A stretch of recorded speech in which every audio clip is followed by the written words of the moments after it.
دكتور ياسر، جالنا اسئله كتير جدا، الناس عايزه تعرف اجاباتها من حضرتك. يلا قول. ايه الطريقه الامنه اللي اقدر ابيع فيها الذهب بتاعي؟ يعني ايه الطريقه الامنه؟ بيع الذهب عند اي محل موثوق انت عارفه، او عند المحل اللي انت شاري منه. بس اهم حاجه في الموضوع ده فعلا انت يبقى معاك الفاتوره اللي انت شاري بيها، لان كل بتوع الذهب ما ينفعش يشتري ذهب من غير الفاتوره بتاعته. طيب اخر سؤال يا دكتور، لو عندي شبكه لازورد وعايز ابيعها، يفضل ان ابيع كل قطعه لوحدها ولا ابيع الشبكه على بعضها؟ مش هتفرق سواء بعت قطعه لوحدها او بعت الشبكه على بعضيها، مفيش اي فرق، على حسب الفلوس اللي انت عاوزها، على حسب ما تبيع. حد بيقول لك ممكن يا دكتور ياسر تقول لي استثمر في الذهب ولا في الفضه؟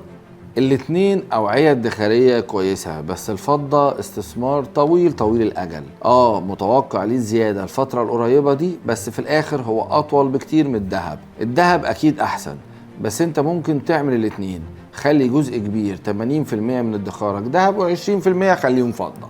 حد بيقول لك لو وسعت خاتم الماظ سوليتير، هل بيأثر على البيع بتاعه او سعر البيع بتاعه؟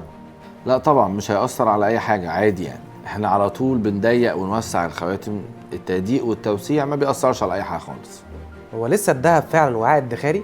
اكيد طبعا، الذهب لسه هيزيد وهيعمل ارقام احنا ما سمعناهاش قبل كده. انا قلت لكم قبل كده لما الذهب عمل 300 جنيه انا شخصيا اتخضيت.